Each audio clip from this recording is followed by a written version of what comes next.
Ruizinho, o Manual do Bom Fascista surge numa altura em que um pouco por toda a Europa, e não só, crescem tendências autoritárias algo preocupantes. Foi a ingenuidade dos europeus pensarem que depois da Segunda Guerra Mundial não haveria mais ditaduras neste continente? Foi. Claro que foi, João. É um erro clássico. O erro clássico é nós pensarmos que é o erro infantil de que cheguei aqui e terminou. Eu acho que os europeus viram demasiados filmes da Disney. Portanto, eu culpo a Disney pelo regresso do fascismo.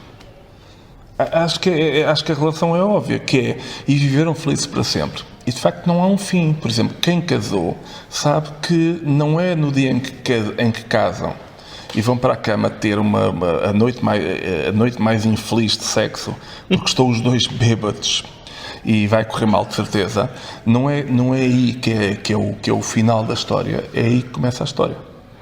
Depois é que começam os problemas. Digamos que o mundo é muito parecido com a guerra do Iraque. Depois dos americanos bombardearem o país errado durante muito tempo, decidiram que a guerra tinha terminado.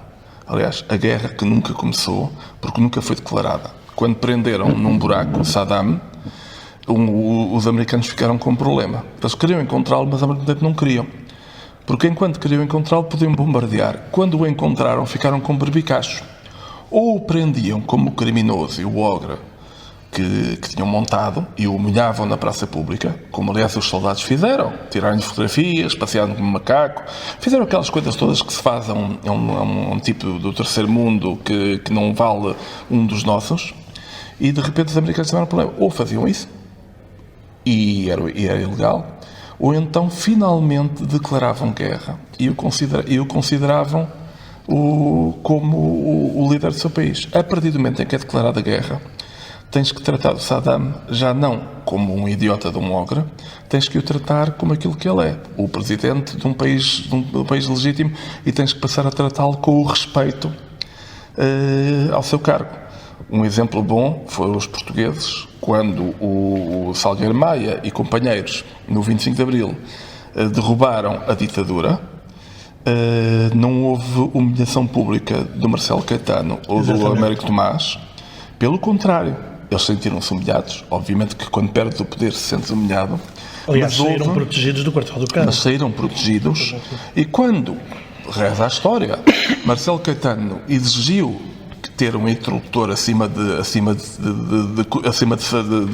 tenente ou de sargento, eles foram buscar o Major Spínola, o General Spínola. Portanto, é assim que as coisas se fazem. Ora, não é a dizer que a vida se repete, ou seja, não é verdade que a vida se repita, mas também não é verdade que a vida não se repita. Digamos que a vida se repete em espiral, não é um círculo vicioso, mas vamos sempre passando próximo do mesmo bairro, só que nunca da mesma maneira. Uhum. Este título, que obviamente nos pode induzir em erro, quando encetamos a leitura do livro e começamos a compreender, penso eu, a direção para que ele nos transporta, começamos a ponderar que a intolerância, no seu sentido mais lato, acaba por ser uma condicionante humana e que, no fundo, todos nós temos algum tipo de pessoa com quem somos menos tolerantes. Tentaste alertar um pouco para isso também no teu livro? Tentei. Os meus livros são muito parecidos com as minhas aulas. E as minhas aulas também são muito parecidas com os meus livros. Eu não consigo distinguir as duas coisas.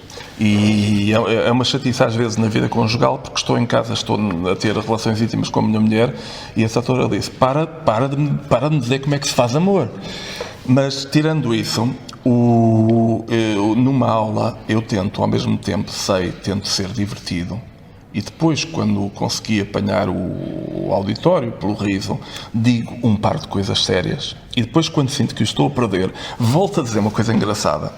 E, como tu sabes, porque já me conheces há algum tempo, eu não sei se sou um moralista, como o Vilhena a certa altura intitulou a sua revista, o Moralista, mas sou, como quase todas as pessoas que têm algum sentido de humor, uma pessoa moral.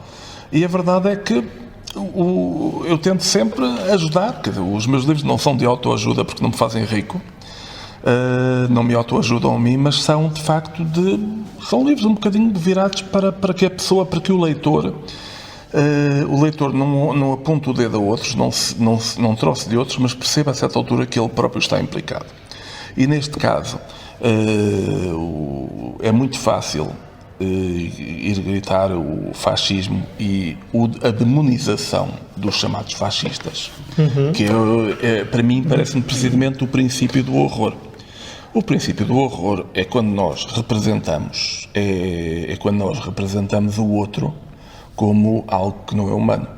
E nós vimos isso no início da Segunda Guerra Mundial, vimos isso quando se pintava os outros, os japoneses, como porquinhos, quando os alemães pintavam os judeus como abutres e sanguessugas, e toda a linguagem do parasitas, que o Kafka agarrou muito bem na Metamorfose, os insetos. E que mais tarde o mal vem a realidade na banda desenhada. Sim, sim. E que e isso tudo nós sabemos hoje que foi feito pelo Hitler, mas também é feito muitas vezes pelas pessoas bem pensantes. Que é quando de repente as pessoas demonizam completamente, quando há uma pessoa que diz eu sou de esquerda, logo sou bom, é o mesmo que estar a dizer eu sou ariano, logo sou bom. Quer dizer, e isso é terrível. E mais, as pessoas que elegem um Bolsonaro, ou um Trump, ou um Hitler, ou uma figura qualquer sinistra, ou que em Espanha votam no Vox, também ou que em Itália quase... não só são pessoas, como algumas dessas pessoas eram da esquerda. E algumas dessas pessoas, a maior parte dessas pessoas não se metiam em política, mas meteram-se. E muitas dessas pessoas, e todas essas pessoas achavam que eram boas. Porque toda a gente se acha que é boa. Até o maluco que entra por uma sinagoga adentro e mata 11 pessoas, ou entra por uma mesquita adentro e mata 20 pessoas, ou entra por uma igreja adentro e mata também dezenas de pessoas, este tipo de maluco, com religiões distintas, está a fazer o mesmo. Ele não acha que está a fazer o mal. Ele acha que está a fazer o bem, salvando o mundo, ou salvando-se a si de quem está a fazer mal. Isto é muito parecido. Onde é que tu vês isto? Na violência doméstica. Geralmente, quando o marido português, uma das epidemias portuguesas, o marido português mata a mulher, geralmente a razão que ele tem na cabeça dele é que ela estava a matá-lo. E então ele não está a agredir a outra pessoa, ele está a defendê-la. Portanto, quando uma pessoa chega a este ponto, seja com o cônjuge, que é desumanizá-lo ao ponto de ter que o exterminar para não ser exterminado, ou aquilo que, se tu fosses falar com um nazi nos anos 40, ou depois da guerra, e dissesse, opá, confessa lá, vocês mataram tanta gente porquê? Ele dizia, foi autodefesa. Eles estavam sugando o nosso sangue. E, portanto, é chato, João, tu matares um humano. Tu és uma pessoa, boa pessoa, portanto, os dois estamos de acordo que é chato matar um humano. Mas João, matar uma sanguessuga, matar um mosquito, matar um inseto reles, matar uma aranha, matar uma cobra, uma serpente que nos quer seduzir, que quer destruir os nossos filhos. Os teus filhos, João, estão a ser pisados por essa gente que está tentando destruir a nossa identidade, está tentando destruir a tua vida. O que é que tu és capaz de fazer para salvar os teus filhos? É muito fácil. Agora podemos ficar aqui 1 hora. Claro, muitas vezes depende do embrulho. Exatamente. Usaste aí uma expressão, algumas dessas pessoas não se metiam em política e a dada altura lemos no Manual do Bom Fascista, o bom fascista não quer cá nada com ideologias. E eu lembrei-me, por um lado, de uma frase que se ouvia muito por Portugal, a minha política é o trabalho, é o trabalhinho, eu cá não me meto em políticas, e por outro lado, de alguns políticos recentes, nomeadamente o Trump e o Bolsonaro, que ascenderam fugindo ao debate. Tem circunstâncias diferentes, mas não indo a jogo na discussão pública. De que maneira é que estas coisas de alguma forma estão relacionadas? O bom fascista não quer cá nada com ideologias. Quer dizer, tem a ver com aquilo que tu achas e que as pessoas acham que são as ideologias. E as ideologias é como o mau feitio, são sempre os outros que têm, ou o mau gosto. É um bocadinho como aquelas pessoas que vão viajar e a primeira coisa que dizem, o café aqui não presta, aqui não tem a nossa comida, que é sempre o pôr-se num centro neutro, Aliás, há hipócritas e há demagogos de esquerda ou de direita. Mas, historicamente, os de direita têm sido mais perigosos, pelo menos neste lado do muro. Dos países de leste e da União Soviética, podemos falar, mas não, aí é outra questão. Mas aqui, deste lado do muro, geralmente a demagogia mais perigosa tem sido de direita, porque tem um discurso de ódio. E o que acontece aqui é muito isto, há um centro neutro onde nós nos pomos, como num divórcio. Eu sou doutor juiz, eu era um santinho, ele é que fazia coisas horríveis. E esse centro ele é que se mete em política, eu não me meto em política. E isto, muitas vezes, há aqui o aldrabice, quando as pessoas sabem o que fazem, são aldrabice, quando não sabem o que fazem é ignorância. Mas que é aquilo que nós ouvimos muitas vezes, que é, eu não me meto em política, mas por mim é tudo preso. Ora, mandar prender pessoas é um ato de alta política. É uma posição política, exatamente. Isto lembra-me muito, como sabes, eu fiz há muitos anos um trabalho sobre o José Vilhena, e o José Vilhena foi o autor mais censurado antes do 25 de Abril. E o engraçado é que os livros dele muitas vezes eram apreendidos pela PIDE e pela polícia, e depois os agentes tinham que justificar um bocadinho porque é que apreendiam. Então, muitos dos livros eram apreendidos por uma razão que qualquer pessoa nota com um bocadinho mais de informação, nota que era a razão errada. Por exemplo, um dos livros, que era A Cama, era um livro brejeiro, apreenderam-no por ter imagens pornográficas. As imagens pornográficas eram quadros do Picasso, do Velázquez. Mas a questão aqui é esta, eu às vezes tenho medo dos críticos, tenho medo que um crítico diga mal do meu livro. E é chato porque se calhar não ajuda às vendas e se calhar faz mal à minha autoestima. Mas quem é que tem mais poder? É o crítico que está num jornal e de repente desanca num livro, ou é o crítico que pode mesmo apreender o livro e tirá-lo de circulação e eventualmente prender o leitor? Portanto, os grandes críticos literários da ditadura, e isto é típico das ditaduras, eram os desgraçados dos agentes da polícia, que naquela altura tinham a terceira classe, e os agentes da PIDE, que também não eram muito mais, mas eles tinham, o poder era exercido. Se eu de repente te der um tiro, não interessa se eu tenho legitimação ou não, eu estou-te a dar o tiro. E aqui é isto, tu estás a falar com pessoas que não percebem que, e é difícil convencer, que o seu discurso neutro, na verdade, é ofensivo. É as pessoas que falam contra o politicamente correto. Eu também não gosto do politicamente correto, mas ainda não vi as prisões do politicamente correto. Ora, o meu avô foi preso pelo politicamente incorreto. O meu primo foi morto pela guerra do politicamente incorreto. Quer dizer, e o que acontece aqui é que muitas vezes o politicamente correto é apenas boas maneiras de tratar bem os outros, mas há gente que sufoca. Agora já não se pode chamar paneleiro a um paneleiro. Agora há uma miúda na rua e eu já não lhe posso dizer quero-te comer toda e isso é uma ofensa. E alguém diz, Chico, tu disseste que quero-te comer toda uma miúda de 10 anos. Epá, está bem, mas já parecia ter 14. Portanto, uma coisa típica do bruto é que não percebe o quão bruto está. Exatamente. Olha, tu és professor universitário, da forma como te chegam os alunos, qual é a avaliação, a apreciação, se quiseres, que consegues fazer sobre os programas escolares, nomeadamente até então, até ao ensino secundário, quer no que respeita aos conteúdos, quer no incentivo à capacidade de se relacionar, de relacionarem, aliás, aquilo que já sabem com aquilo que vão descobrindo, visto que depois será então, teoricamente, no meio universitário, que eles irão exercitar então essa articulação, não é? Entre o conhecimento de base, por isso é que se chama ensino obrigatório, não é? Sim. Aquilo será a base em que todos levam pelo menos isto, é a bagagem mínima, digamos assim, para a viagem. A partir daí, depois então, serão eles a articular com patamares e desafios mais elevados. Bom. Qual é a apreciação que fazes dessa, para usar a mesma expressão, dessa bagagem com que eles chegam?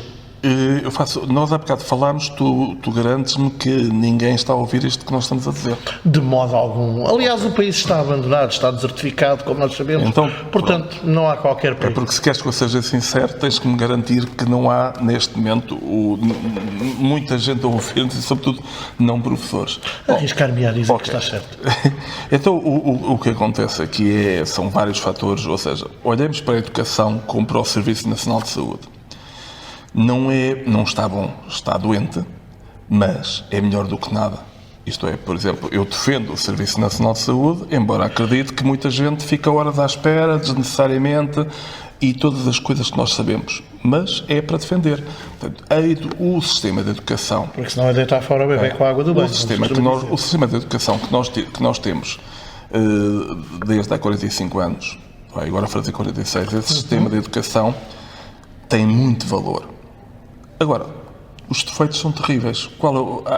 O Humberto Eco, antes de mim, e o Sacana tem a tendência para dizer coisas interessantes antes de mim, ainda bem que está morto. Porque assim dá-me alguma chance de dizer... ultimamente não tem dito muito. Dá-me chance de dizer algum dia alguma coisa original. Mas o Humberto Eco estudou, e acho que foi nos anos 60 ainda, em Portugal não se lia, mas ele estudou.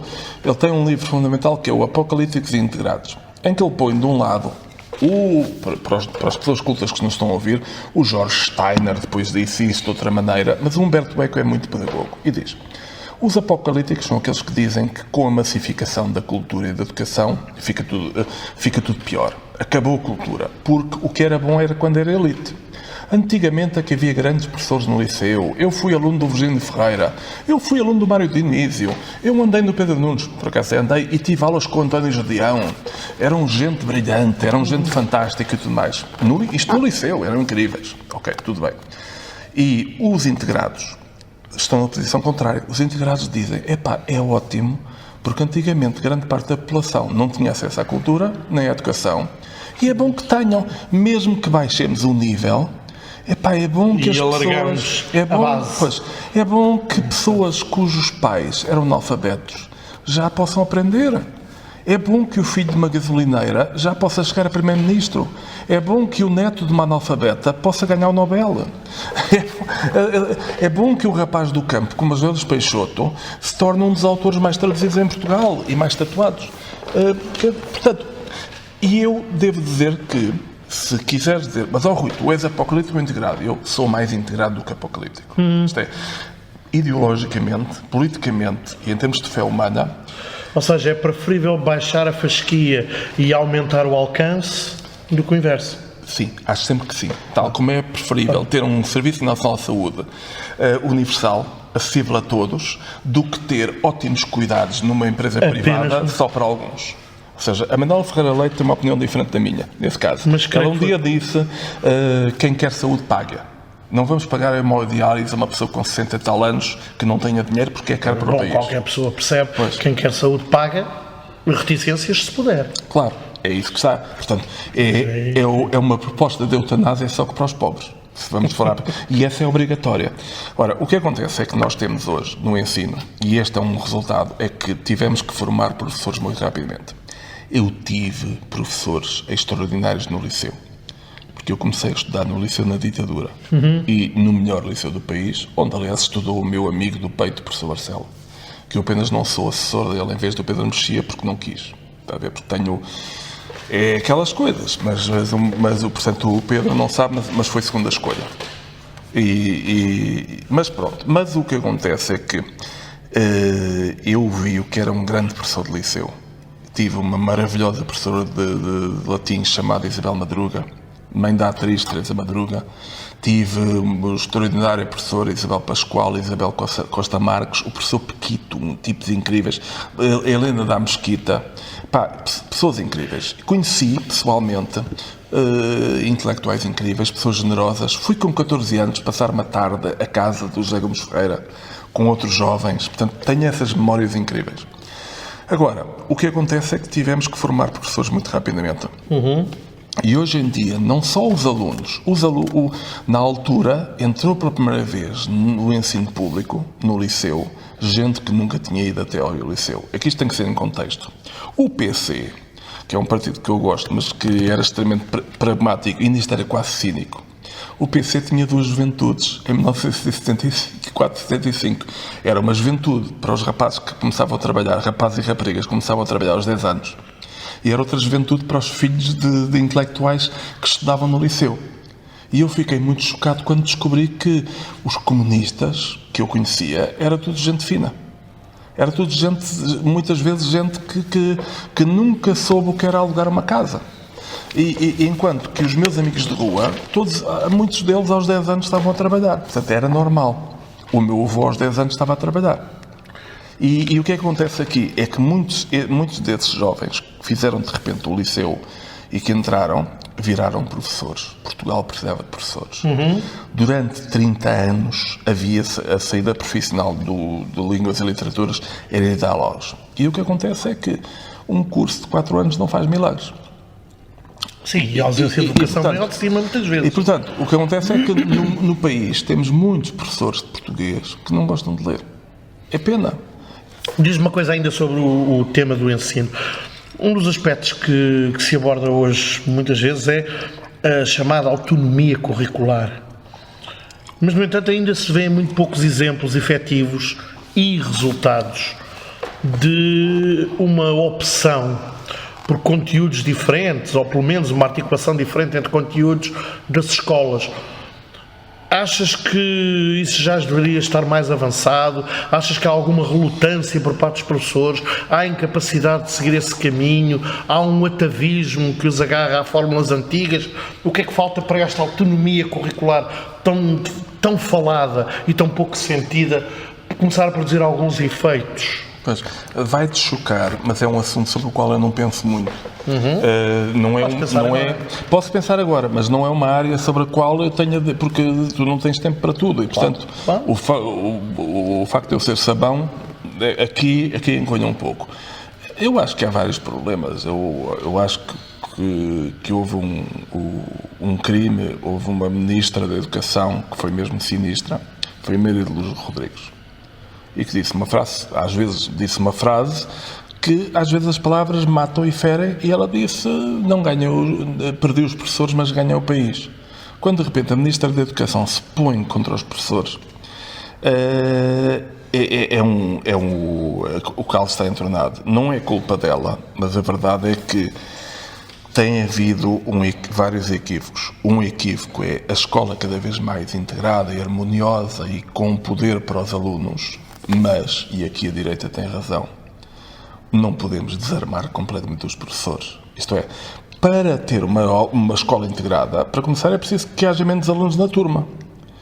Para começar é preciso que haja apoio aos alunos. E precisamente, acho que os alunos devem estar todos misturados, não deve haver apartheids, mas precisamente deve haver instrumentos. O professor deve sentir, primeiro o professor deve ser bem pago para ser feliz. Eu sou feliz quando sou bem pago. Depois, o professor deve ser bem apoiado. O sistema de apoio, o diretor, todas as estruturas devem estar lá para apoiar e não para burocratizar. Ora, o que eu vejo a nível das escolas é uma burocratização cada vez maior que tira espaço ao professor para fazer a sua vida. As escolas têm dificuldade, muitas vezes os diretores estão colocados numa questão de gestão de danos, de não terem dinheiro para fazer nada, de lhes ser pedido um milagre, que é o que é pedido à cultura em Portugal. Como tu sabes, a educação é a mesma coisa, que é, pedem que nós tenhamos qualidade sueca a preço do Biafra. E depois espantam-se. Que uma pessoa nem sempre consiga fazer milagres. E o que acontece? Então achas que no fundo o que faz falta para aplicar... O que faz falta é animar a malta. Eu já ouvi isso em qualquer lado. O que me estás a dizer deve ser de Humberto Eco. Possivelmente, aqui não se cita menos que isso. O patamar é assim. Não, o que me estás a dizer no fundo é que a questão da aplicação de novas metodologias depende de meios financeiros, materiais. Sim, depende de meios financeiros, porque, por exemplo, tu teres menos alunos por turma é uma questão financeira, é uma questão de Estado. Por exemplo, eu tenho uma solução há anos, já disse a quem queria dizer, há mais de 30 anos que eu tenho uma solução simples para melhorar o ensino do português nas aulas.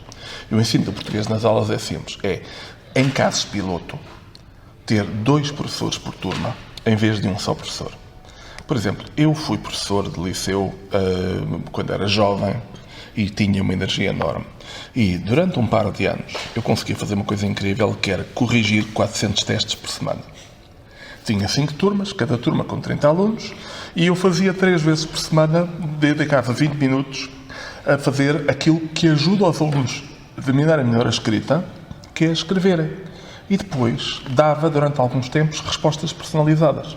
Ora, há uma altura em que tu te esgotas. Esta noção é cínico um governo, é cínico um ministério, e tanto os de esquerda como de direita, quando aceitam passar a mensagem de que os professores são preguiçosos.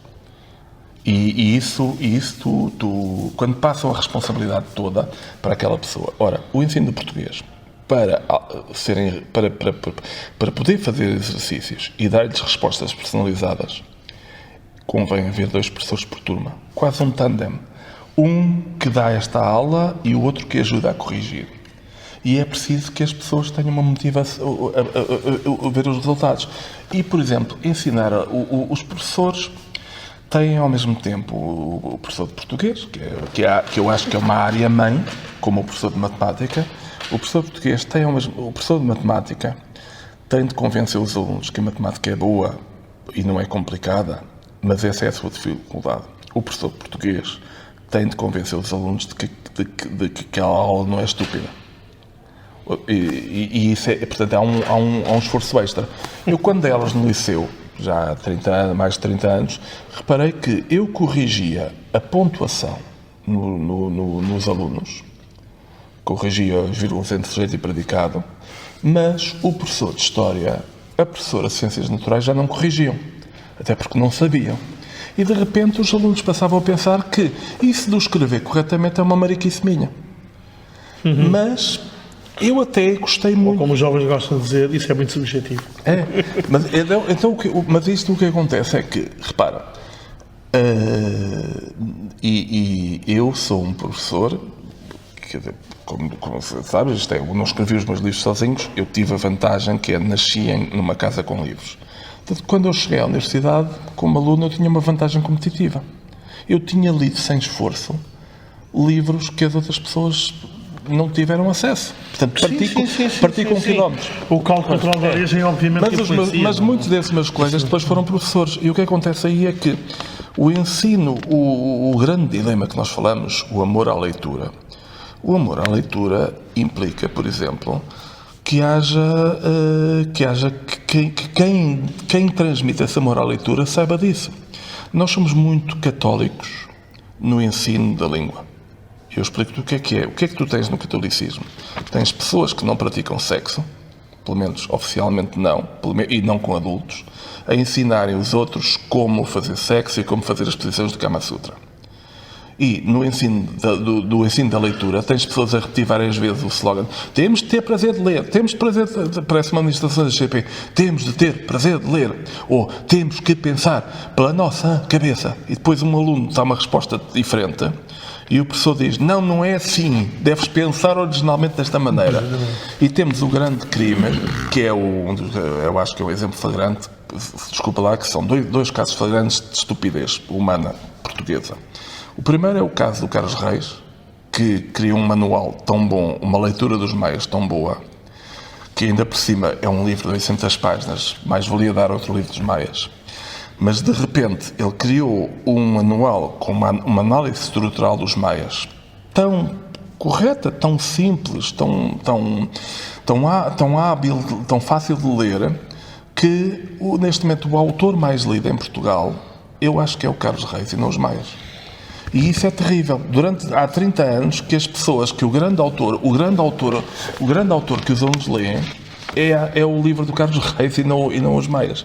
O outro grande erro é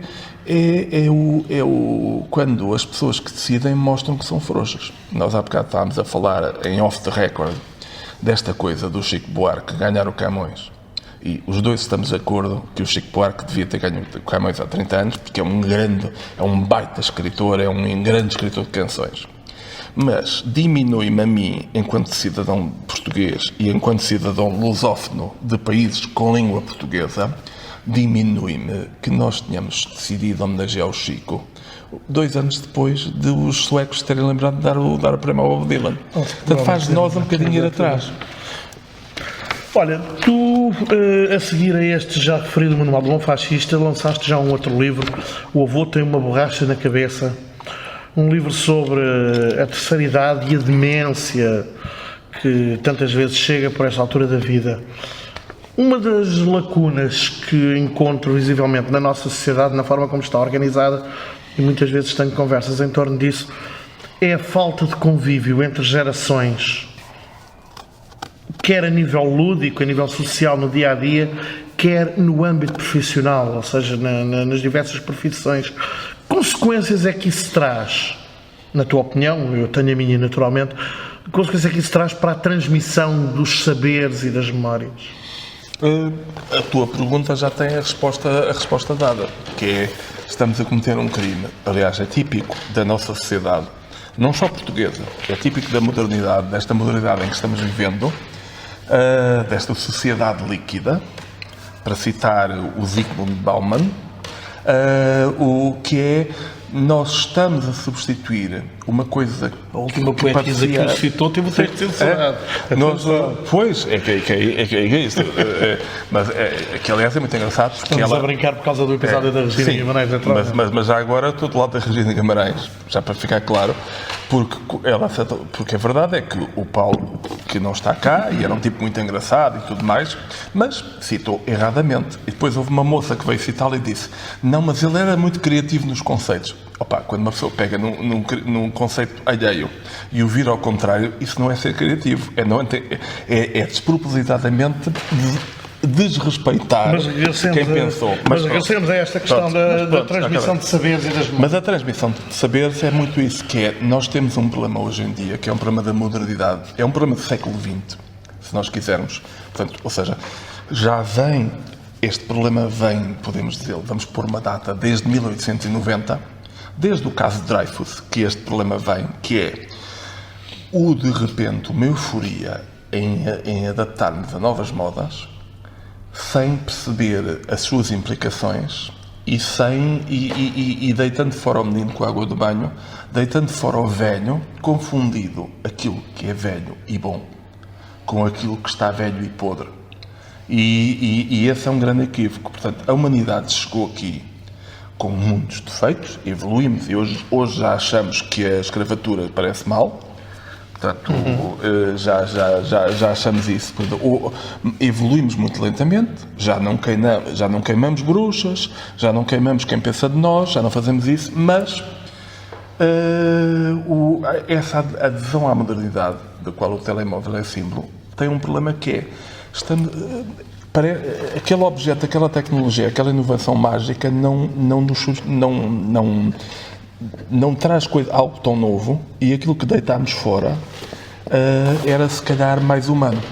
Ora, o que havia, inclusive nas guerras até ao século XX, é que eram guerras humanas de proximidade.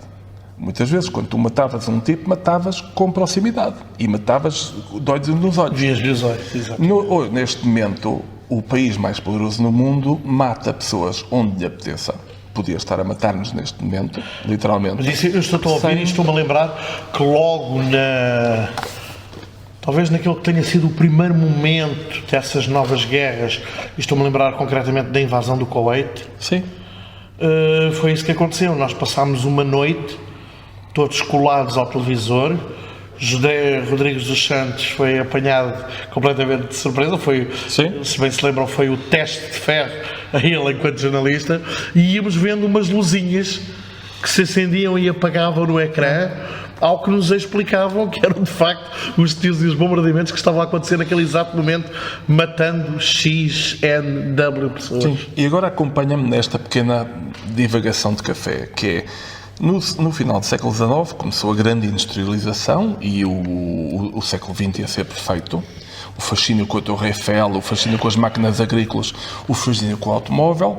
Depois as máquinas começaram a ficar sofisticadas. Depois, quando o futuro era otimista, veio a Primeira Guerra Mundial. que matou toda uma geração de jovens na Europa. Depois, quando se dizia nunca mais haverá guerra, veio de novo a militarização da Alemanha, em vez de recuperação, junto com a recuperação económica, veio a militarização e depois, de repente, veio a Segunda Guerra Mundial, que foi um bocadinho mais simpática que a primeira, porque foi mais equal opportunity. Já não matou só rapazes, passou a matar rapazes, raparigas, velhos, novos, casados, solteiros. Portanto, foi uma guerra mais democrática e mais genocida, como nós vemos, e mais louca. E foi super tecnológica, que terminou com 2 bombas nucleares, a maior arma alguma vez inventada pelo ser humano. E quando se pensava que as coisas pouco a pouco iam melhorar, de repente não só melhoraram, mas depois houve invenções, houve a televisão, que era uma janela para o mundo, e a televisão acabou por fechar as pessoas ao mundo. As pessoas deixaram de falar para ficar fechadas em casa. Depois da televisão veio a internet, que nos põe a todos nós, a ti e a mim, ao alcance. Ou seja, eu tinha uma boa biblioteca em casa, a do meu avô, do meu tio, mas agora tu tens, neste momento, no telemóvel que tens à tua frente, tens acesso a uma biblioteca do universo todo. Tu podes, neste momento, ler bibliotecas inteiras. O número de livros e de conhecimento que tu tens acesso, com essa coisa incrível que é a Wikipédia, com o YouTube, com tudo mais, é infinito. E o que é que tu estiveste a fazer há bocado? Eu sei, porque estávamos os dois lado a lado. Estávamos a um canal porno. Portanto, o que é engraçado, onde é que nós chegamos, é que quando nós pensámos que 1945 ia ser a coisa mais horrível, veio a Guerra do Vietnã com o Napalm, veio a experiência comunista do Camboja, veio a União Soviética, que ia ser o Paris, afinal tinha os gulags. E quando nós pensávamos que isto acabava, que os soviéticos eram espertos, não iam ter o seu Vietnã, veio a guerra russa do Afeganistão. E quando nós pensávamos que os americanos não iam cair na estupidez dos russos, aqueles que eles armaram no Afeganistão viraram-se contra eles. E onde é que nós estamos agora no século XXI, em 2020? Estamos num futuro próximo de desumanização. Desumanização e demência são os 2 Ds para o futuro, na minha opinião. E isto chega a esta questão que é o perder a ligação, eu sei que me afastei muito, o perder a ligação com o saber ancestral, que era a relação quase à indígena americano, à nativo americano, que é um velho. Não é alguém que perdeu, um velho é alguém que tem... Um velho ditado africano que diz que quando morre um velho... Morre uma biblioteca. Exatamente, arde uma biblioteca. Não é? Que, aliás, devo dizer que não é um ditado africano. Ou seja, é um ditado dito por um africano, mas se tu pensares bem, não é o ditado africano antigo, porque não passaria pela cabeça de ninguém antigamente dizer quando morre um velho em África é uma biblioteca que arde. Parece que foi dito por um africano, de um país qualquer africano, que trabalhava na ONU. E que explicou isso, explicou mesmo. Sabes quem eram os grandes defensores da cultura oral em Portugal e foram fundamentais? Bom, o Garrett, o Leite Faria, o Simões Müller e já nos anos 60, 70, o Michel Giacometti e o Fernando Lopes Graça.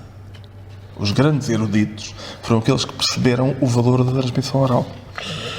Falaste aí na modernidade, disseste que o telemóvel é símbolo, mas acabaste por aflorar, obviamente, um outro símbolo quando referiste a internet. E falando de internet hoje, vamos parar rapidamente às redes sociais e ao Facebook.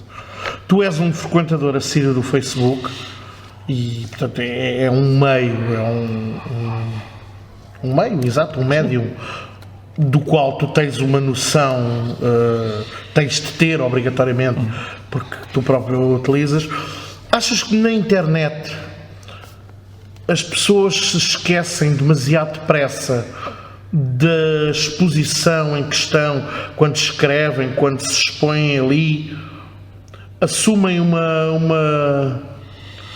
uma persona que não conseguem assumir na vida real, ou simplesmente, ao invés, abandonam os filtros, sejam eles morais, éticos, cidadania, respeito ao próximo, whatever. Achas que é por uma questão de ingenuidade ou de incapacidade de o fazer noutro registro da vida, ou por ignorância e desconhecimento? Ok, vou-te responder começo com uma piada, que é, e deve ser uma piada verdadeira, ou seja, uma anedota, mas o episódio deve ter acontecido com muita gente. Um empresário do Norte comprou um telemóvel, e os primeiros telemóveis custavam 700 contos, 3.500 euros, era uma fortuna. Hoje em dia compramos um telemóvel muito bom por 100 euros, mas naquele tempo um telemóvel muito bom custava quase 10 salários mínimos, era uma fortuna. E ele era um dos poucos que tinha um telemóvel do tamanho de uma caixa de sapatos, e ele foi para um motel com a amante. E a certa altura ele está lá no motel com a amante, e a certa altura toca o telefone, e ele atende, e é a mulher. E ele responde lívido: como é que soubeste que eu estava aqui no motel com a minha amante? Portanto, ele estava a usar um instrumento que não percebia que era sem fios. Ou seja, é pela primeira vez um telemóvel, um telefone, que não dizem que não está preso ao sítio onde ele está. Ora, eu vivi 30 e tal anos da minha vida com um telefone fixo. E há uma diferença enorme. Ora, nós usamos tecnologia que não entendemos muito bem. E a verdade é que nós aderimos muitas vezes muito bem a uma tecnologia. Por exemplo, os portugueses são excelentes, somos péssimos inventores, mas somos fantásticos a aderir a uma tecnologia. Mas eu digo isto muito porque muitas vezes comenta-se, discute-se, debate-se. A forma, antigamente dizia-se, por exemplo, aquele gajo é um cavalheiro, mas quando pega no carro é uma besta. Sim. E hoje discute-se muito a postura de certas pessoas, entre aspas, nas redes sociais.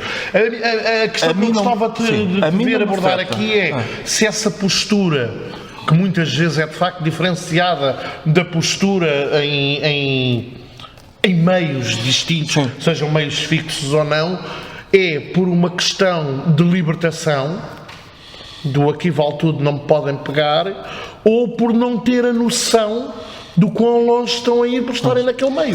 No fundo, eu acho que, quer dizer, repara, é as duas coisas. É evidente que, por exemplo, quando o Tigre, por exemplo, eu lembro-me, tenho estas memórias muito fortes, por exemplo, a primeira escada rolante, que era no Marquês de Pombal. E muitas vezes as pessoas que chegavam a Lisboa ficavam ali aos gritos, assim, meio assustados, meio entusiasmados com a escada rolante. Portanto, era nos anos 70, a escada rolante era uma coisa misteriosa.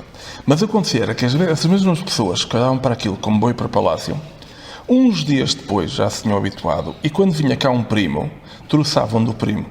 Eu lembro uma vez de um alentejano na Baixa ir a um sítio onde era se comia umas Bratwurst. Eu às vezes ia lá, porque é uma cerveja, uma salsicha que eu gosto.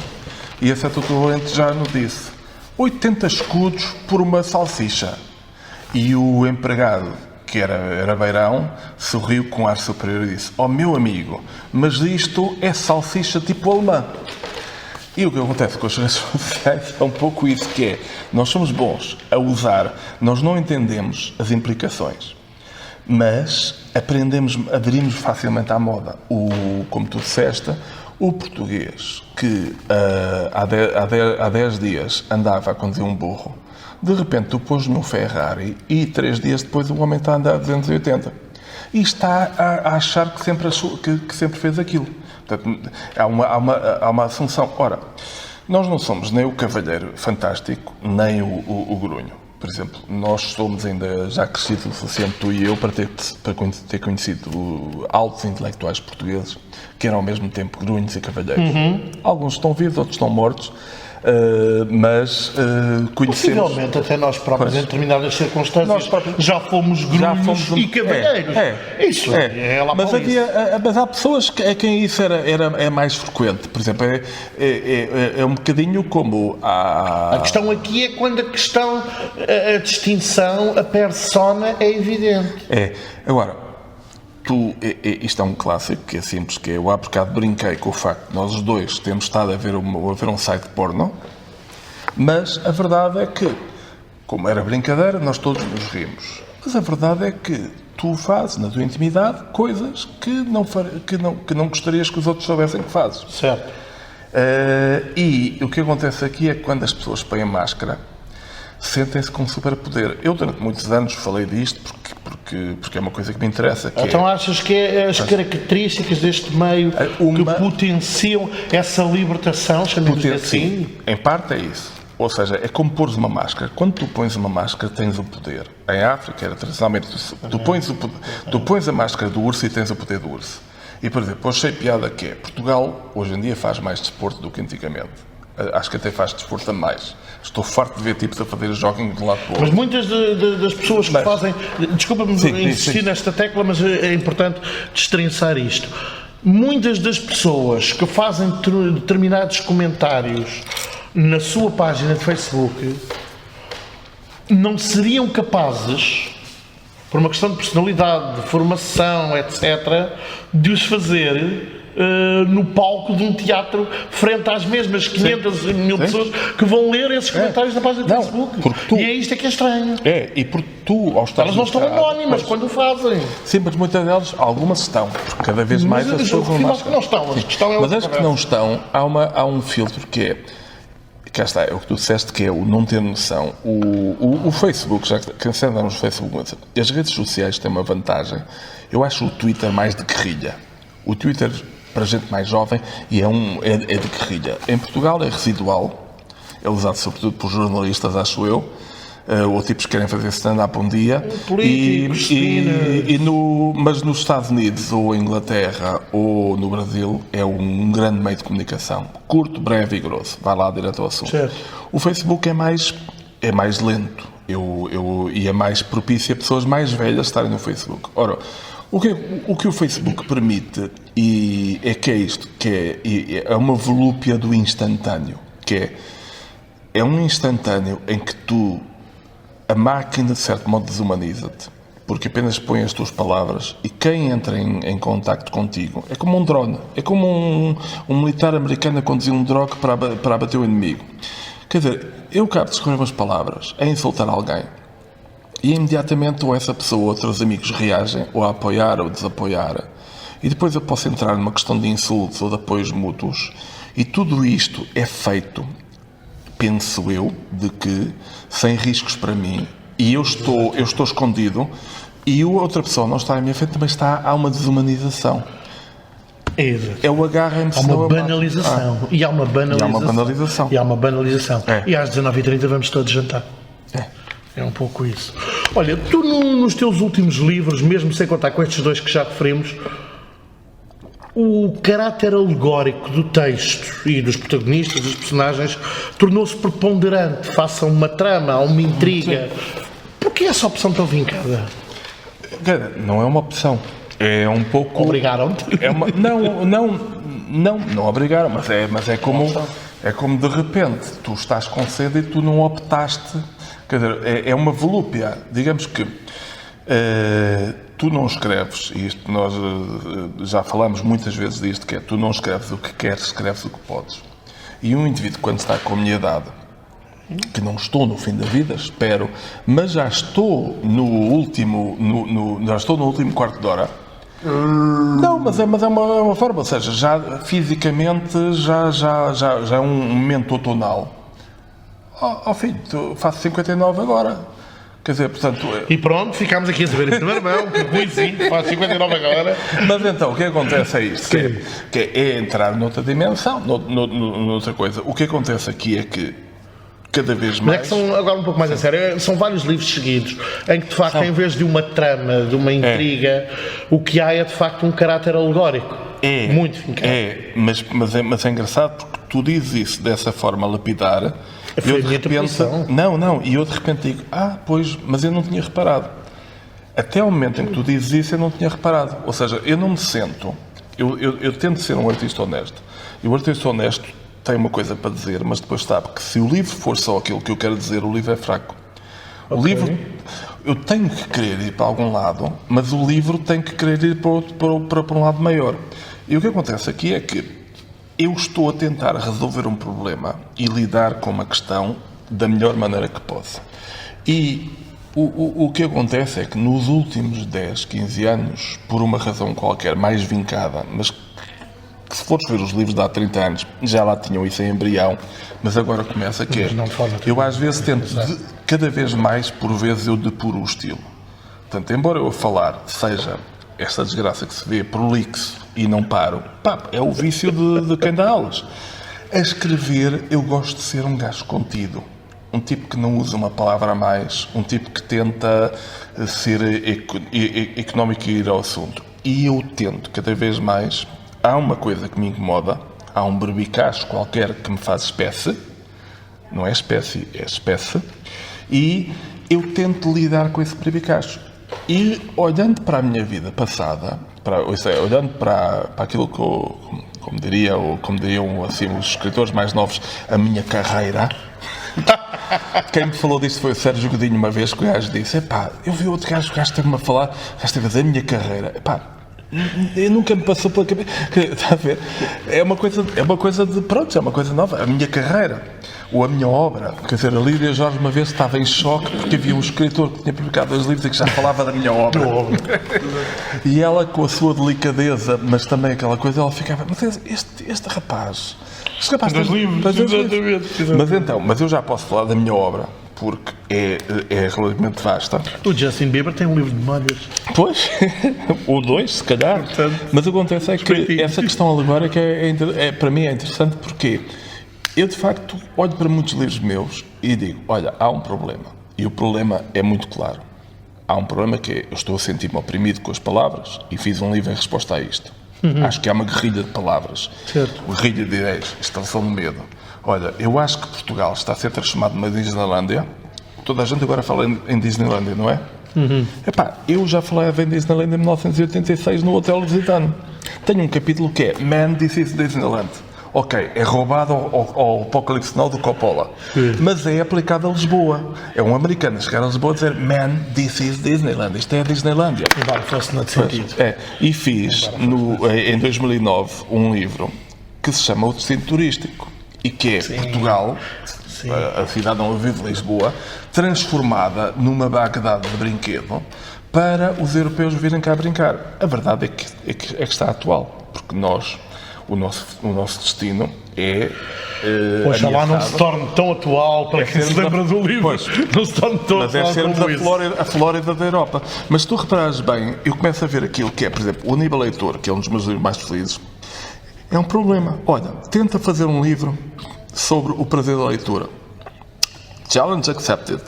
E o livro é sobre isso. Olha, tenta fazer um livro sobre a angústia. Eu fiz um livro sobre casamento, eu não reparei, o Apocalipse Now, que é de 96. É um livro autobiográfico. Eu estava a passar um mau pedaço do meu casamento naquele momento e pus ali todo o meu fel. Isso, por um lado, salva o meu casamento, não sei se foi bom ou mau, mas, por outro lado, isso resolvia aquele problema. E eu, cada vez mais, talvez por estar a chegar ao fim da vida, mesmo que te custe, eu vou desligando, tipo, olha, tenho um assunto a falar, resolvo. Tenho um assunto a falar, resolvo. E às vezes, para mim, é penoso quando alguém me vem dizer: olha, tu naquele livro de há 10 anos dizias isto, porque eu, entretanto, fechei a loja. E isso tem a ver, inclusive, com a minha atividade como académico. Que é, quando eu fiz o mestrado sobre Viena, toda a gente dizia: este gajo vai se tornar agora o especialista nacional e mundial de sátira em jornais e tudo mais. Não. Eu tem que saber aquele autor e se calhar as suas circunstâncias. E eu fiz mais um ou 2 livros, fiz mais um livro com ele. Mas e depois esgotei o que tinha a dizer sobre o assunto. Não tinha mais. Depois fiz a tese de doutoramento sobre a banda desenhada como variante literária. Está na moda agora, mas foi há já 20 e tal anos. E disse o que tinha a dizer sobre esse assunto. E agora já não. E tal como há pessoas que me dizem: você será para mim sempre o homem da má língua. Também há pessoas que me dizem: é tão a banda desenhada como vai. E há pessoas que me dizem: você, o Vilhena. Portanto, o que só prova que tens múltiplas portas de entrada, que mediante interesses variados. Não, mas é uma vida cheia. É bom, e repara, e se tu vires assim, é uma vida porreira, que é: tu fizeste isto, depois mudas de carruagem, é como uma viagem no Alfa. Mal de nós se não tivermos várias portas de entrada. Rui, 2 últimas perguntas. Estamos a gravar esta conversa nas correntes de escritas. Sem dúvida alguma, o maior encontro de escritores em Portugal. O que é que achas que este tipo de eventos tem trazido? Por um lado, para a criação de novos leitores, por outro lado, para a satisfação dos que já existem. Ok, vou lá concretamente que é as correntes que eu uso, que é a mãe de todas as batalhas. Sem dúvida. É simples, quando tu estás a ler um livro, mesmo que sejas uma pessoa má, não estás a fazer maldades. Portanto, é melhor estares a ler um livro do que estares a bater em pessoas. E um festival nunca pode ser mau. Um festival literário é sempre bom. Agora, depois pode ser útil ou ser inútil, mas nunca é bom. E um festival literário, tal como dar aulas do liceu de português, tal como a educação, não é um investimento que dá lucro logo imediato. É um investimento cujo lucro se vê eventualmente mais tarde. Por exemplo, um professor que tenha sido professor de um tipo que se tornou um grande ator de stand-up, um tipo que se tornou um grande economista, um tipo que se tornou um grande jornalista, uma pessoa que se tornou isto, ou seja, um moço e uma moça. Esse professor contribuiu imenso para o país. Tem uma obra, ou seja, mas não é imediata. Nós vemos muito a coisa imediata. Ora, a Póvoa é um exemplo. Há 20 anos ninguém vinha a este festival. No início, os escritores iam-se ver uns aos outros, porque para compor um bocadinho o ramalheta, era feito numa sala pequenina. Às vezes estavam 6 pessoas. Éramos todos uns chatos de caraças. E aquilo morria. Mas esta Câmara, PSD, esta Câmara não desistiu. Continuou a investir e continuou a achar que era uma boa ideia uma cidade balnear em época baixa ter um evento cultural que aproveitasse o facto de os hotéis não estarem cheios e tinha um casino e ao mesmo tempo o casino devolver um bocadinho à sociedade aquilo que ganha. E, de repente, uma equipa de uma Câmara onde as pessoas têm diferentes partidos, mas todas elas acreditam um bocado nisto, e construir uma equipa profundamente humana. O segredo da Póvoa é humano, é outras pessoas, e já não funcionaria. É como aquelas pessoas que pensam que o Benfica, o Sporting ou o Porto têm que ganhar sempre porque têm a camisola do Porto. Não. Às vezes, quando os jogadores não são grande coisa, perdem. Portanto, as camisolas não ganham jogos. É uma belíssima ideia. E neste caso, é uma belíssima imagem. As estruturas são as mesmas coisas. A estrutura dos culturais precisam de pessoas. É uma belíssima imagem. Tu a teres esta conversa, ou outra pessoa, ou eu aqui, é outra coisa. Claro, e nós esquecemos sempre o que faz diferença são, de facto, as pessoas. O investimento aqui rendeu. Nós podemos ver que rendeu neste momento a 700 pessoas todos os dias. Há pessoas que já fazem férias para isto. Este é um dos pontos de venda de livros. Quem nunca tenha cá vindo e ouça esta conversa vai pensar assim, eles estão a exagerar. Não estamos. Não. A verdade é que não estamos. Rui, uma última pergunta mesmo para terminar esta conversa que já vai longa, apesar de agradável.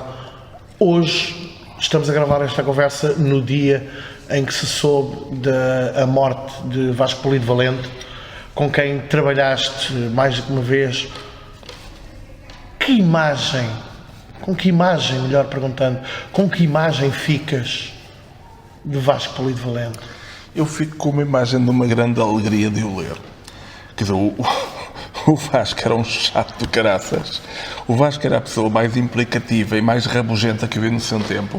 Era uma espécie de capitão ad hoc intelectual que disparava em todas as direções e que era capaz há pessoas que perdem um amigo, que a perder uma boa piada preferem perder o amigo. Ele era capaz de perder um amigo por uma bela frase. Portanto, gostava de uma frase certeira e era ferido. E era o nosso grande herdeiro estilístico do S. Queiroz.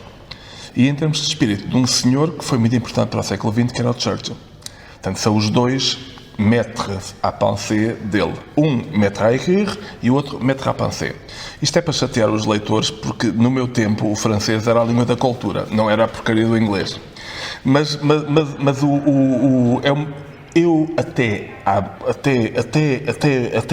mesmo há pouco tempo, eu sempre li o Vasco com um grande prazer, ao contrário de alguns amigos meus que eu respeito muito, que se irritavam muito, mas eu nunca me irritei e eu tentava explicar-lhes. O Vasco escreve bem e é muito divertido, mesmo quando ele diz dizia coisas inaceitáveis. E ele tinha coisas inaceitáveis a dizer. Por exemplo, uma das coisas que eu me lembro é os indígenas. Este país, os indígenas do país, chegaram e quando ele tinha um cenobismo, mas E esta é uma coisa para mim muito simples, que é, ele era generoso para com quem contava e com quem conta sempre, seja num jornal, seja num programa de rádio, seja num livro, que é o leitor. Agora, para agradar ao leitor e para divertir o leitor, ele é capaz de bater em toda a gente. E eu tenho memórias muito divertidas dele. Agora, não era a pessoa mais justa. Tens alguma história que possas contar, assim, muito rapidamente?